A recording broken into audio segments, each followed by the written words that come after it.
This is a course about justice, and we begin with a story. Suppose you're the driver of a trolley car, and your trolley car is hurtling down the track at 60 miles an hour. And at the end of the track, you notice 5 workers working on the track. You try to stop, but you can't. Your brakes don't work. You feel desperate because you know that if you crash into these 5 workers, they will all die. Let's assume you know that for sure. And so you feel helpless until you notice that there is, off to the right, a side track. And at the end of that track, there's one worker working on the track. Your steering wheel works, so you can turn the trolley car, if you want to, onto the side track, killing the one, but sparing the 5. Here's our first question. What's the right thing to do? What would you do? Let's take a poll. How many would turn the trolley car onto the side track? Raise your hands. How many wouldn't? How many would go straight ahead? Keep your hands up, those of you who would go straight ahead. A handful of people would. The vast majority would turn. Let's hear first. Now we need to begin to investigate the reasons why you think it's the right thing to do. Let's begin with those in the majority who would turn to go onto the side track. Why would you do it? What would be your reason? Who's willing to volunteer a reason? Go ahead, stand up. Because it can't be right to kill 5 people when you can only kill 1 person instead. It wouldn't be right to kill 5 if you could kill 1 person instead. That's a good reason. That's a good reason. Who else? Does everybody agree with that reason? Go ahead.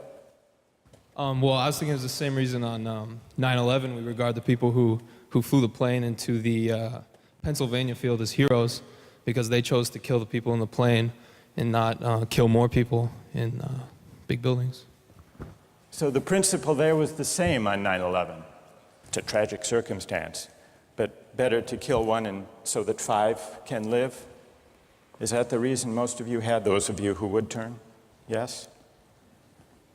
Let's hear now from those in the minority, those who wouldn't turn. Yes? Well, I think that's the same type of mentality that justifies genocide and totalitarianism. In order to save one type of race, you wipe out the other. So what would you do in this case? You would, to avoid the horrors of genocide, you would crash into the 5 and kill them? Presumably, yes. You? Yeah. Okay, who else? That's a brave answer. Thank you. Let's consider another trolley car case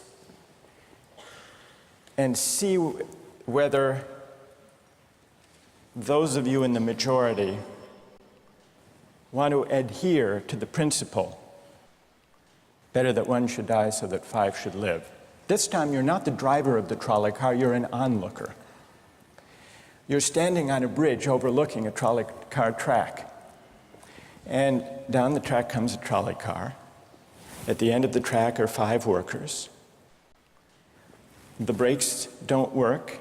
The trolley car is about to careen into the 5 and kill them. And now, you're not the driver. You really feel helpless until you notice, standing next to you, leaning over the bridge, is a very fat man. And you could give him a shove.